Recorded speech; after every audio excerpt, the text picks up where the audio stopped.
Welcome back to Outdoors with Tim and Jayden.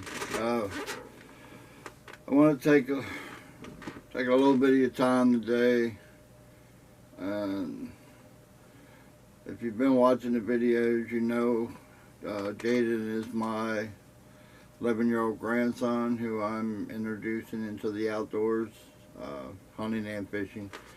He's a couple days away from his first deer hunt. I also have a viewer who just brought a 22-acre piece of property that I've been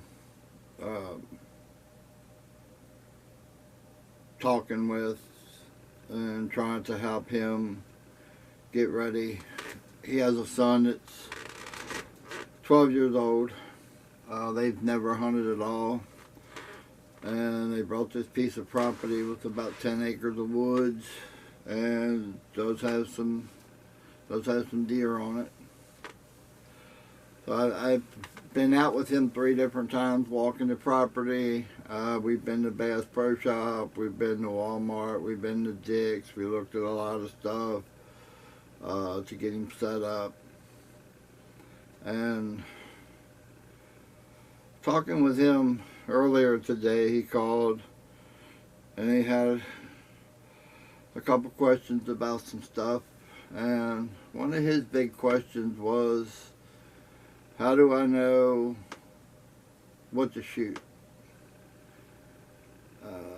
Because I give him a couple Facebook pages that I follow, and a couple YouTube pages that I know the people from, and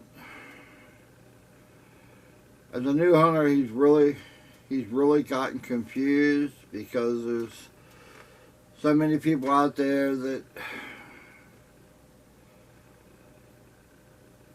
really bust other hunters' chops for shooting a doe or a small buck. As he was saying, he's been seeing a lot of it. People posting pictures of deer, what does it score, how old is it? And people telling him it needs to go another year or 2 years before it's a shootable deer. So I figured I'd put this out there just like I told him, just like I've been trying to get into Jayden. There's people who hunt just for the thrill of killing a big buck.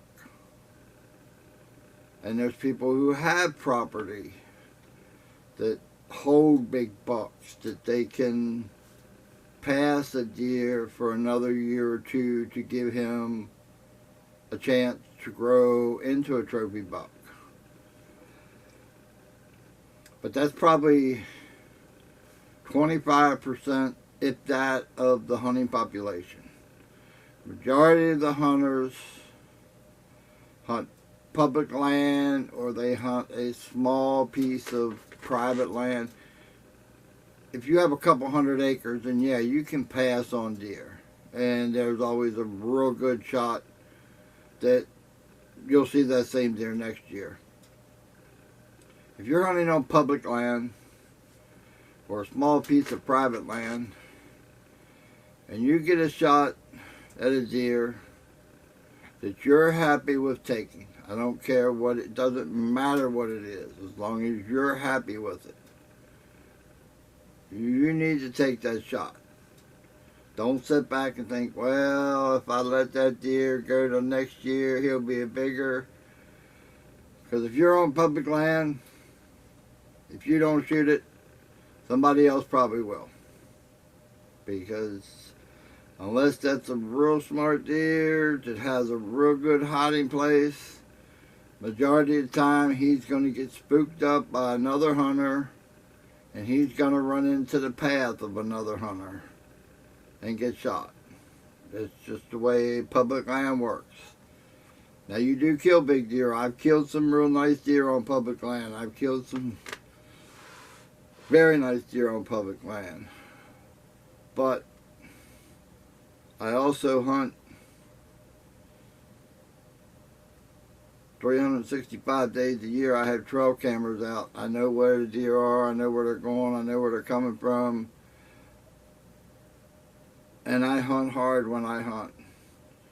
I'm not one of these people who walk in a quarter mile and stop because I don't want to go any further. I get into stuff that most people don't even want to walk through. And I get set up and I kill some decent deer. So if you're a new hunter, shoot the first deer you see. Buck, doe, whatever. Shoot the first deer you see. Get that first kill under your belt. And then step up that ladder. Don't try to start up here at the top, because you're going to find out the top is a lot harder to get to, or you got to have a horseshoe up your you-know-what to go out and kill that trophy buck on your first time. And it doesn't happen. It's very seldom does anybody go out and shoot a giant buck for their first buck.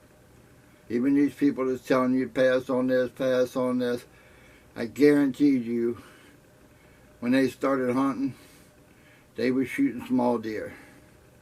They were shooting does. They were shooting spike bucks or 4-points, whatever. They just didn't get to that point where I'm only going to shoot a 10-point, or I'm only going to shoot 130, 150, 180 inch deer. They just didn't get there to start. So the biggest thing of this rant is just enjoy hunting. Don't get caught up in the big horn game. Go out, enjoy hunting, get started. And if one comes your way, fine. Don't get horns and everything. I've killed probably 300 deer in my life. I've given away more horns than I could count.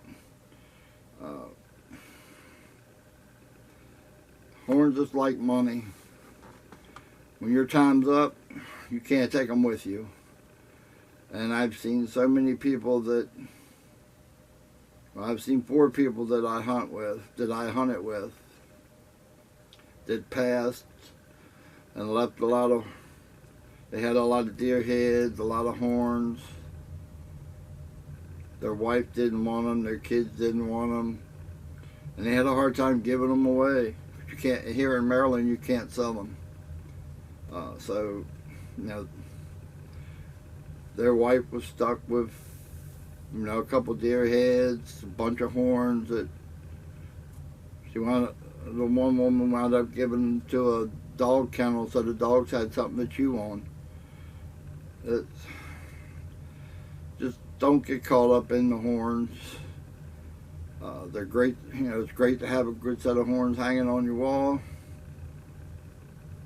but you have to decide what you're hunting for. Are you hunting for that set of horns on your wall, or are you hunting to put meat in your freezer? That's one of the big things you need to decide before you even go out there. So I thank you for watching and listening to me. It's one of them things that really gets me PO'd at times when I see people cutting down other hunters because they shot a doe or they shot a 6-point or 8-point buck. That might not have been nothing to them, but I bet you to the person that shot it, it's food on the table for a couple months. It's even a trophy. If you've never shot a buck and the first buck you shoot is a 6 or 8-point, that's a trophy to you. Might not be to other people, but it is to you. And you're the only one that matters. So it's just something to think about when you're talking to other people. Don't run them down, because you never know what situation they're in. Whether they're new hunters, whether it's their first buck. You never know. So just, we all need to respect other hunters and respect other hunters' property, and we'll all have a better hunt. It'll be a better place to be hunting. So thanks for watching. Thanks for listening. And we do have some educational stuff coming to help you with a lot of your hunting questions that I've been getting. I sit here every evening and answer a couple emails, a couple of messages on Facebook, and I get a phone call every now and then from somebody who just wants to pick my brain, as Charlie says. Tim, can I pick your brain for a minute? So if that's you and you want to pick my brain, send me a message, send me an email, and I'll help you when I can. So have a good one. We'll see you in the next one.